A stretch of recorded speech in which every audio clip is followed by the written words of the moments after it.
kuzolunga, kuzolunga, sofika sikasijabula. Wala bafethu, shaphu kunjani? Ngithembe ukuthi nigrand, ngithembe ukuthi niyaphila. Mawuthi ke usanda kusijoyina kwi-channel, please ngicela wenze nje okulungile, ulike i-video, usubscribe kwi-channel. Okunye okubaluleke kakhulu ukuciphiza i-notification bell ukuze if ngifaka i-video uthole i-notification. Bafethu, namhlanje ngo-8 ebusuku iMagesi FC izobe idlala ne-Orlando Pirates.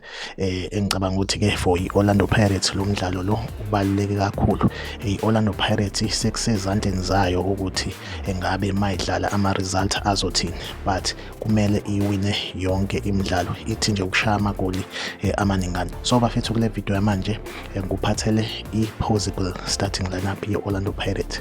I-starting lineup esipredictiwe, akusikhona ukuthi kuzoba isona ngempela, but ukupredicta nje ukubona abadlali esinabo ukuthi ke ibaphi abadlali bangakwazi ukuthi basinike lama-result esiwadingayo. So ngokwami i-starting lineup se-Orlando Pirates esimi kanje: epalini obvious uSipho Chayine, uyena esivimbe ngaye epalini.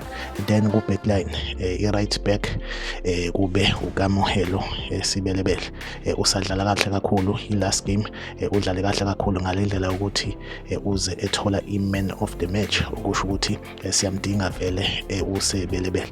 Then i-left back bese ngifaka uDeon Hotto. Nkosikhona Ndaba athi ukuhlala ebhenjini kancane, siyabadinga abantu abanjengo Deon Hotto, abantu abakwazi ukuthi badrebule, bakwazi ukuthi balekelele lapha kuma wing.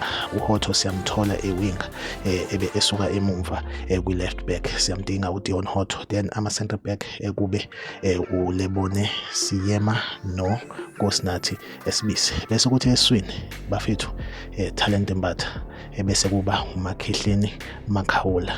Then umuntu eso-attacker ngaye kube uPatrick Maswanganye. Bese kuthi mase siya epalini forward line, i-right winger kube uOswin Apolis, bese kuthi i-left winger kube uRelebohile Mofokeng. Then umuntu ke sikadla ngaye kube uEvidence Mahopa. Ngokwami i-starting lineup kumele sibe kanje, kodwa ke angazi ukuthi wena owakho umbono uthini. Ungaphawula kwi-comment section, uprovide nge-starting lineup obonayo ukuthi mhlambe ke isona ubona ukuthi wena isona sona. Ningakhohlwa ukulike i-video nesubscribe kwi-channel. Okwamanje ngivumele ngithi nje bye bye.